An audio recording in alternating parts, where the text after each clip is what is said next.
កំព្រានៃខ្ញុំអើយ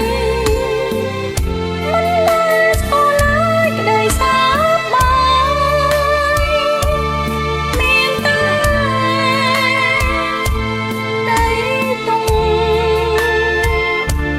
ញោមញីកាយឲ្យខ្លាយជាចរិយាចិនសូបិនមាឆ្អិនអើយខ្ញុំបានស្គាល់ហើយនៃជីវិតរងជាស្នេ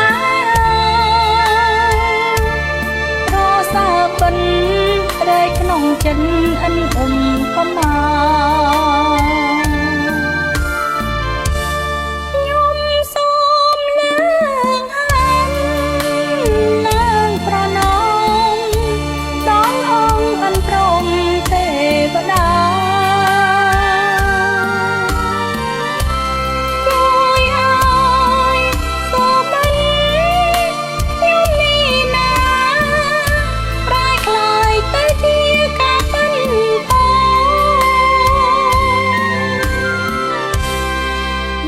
ចង់តែយល់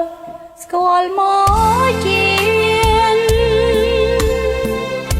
មិនចង់ឲ្យឃ្លានឆ្ងាយស្នេហ៍ស្នូព្រះអើយជួយផងឲ្យបានជួបស្នេហ៍ដូចផងក្នុងសូបិន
ចង់តែយល់ស្គាល់មកជា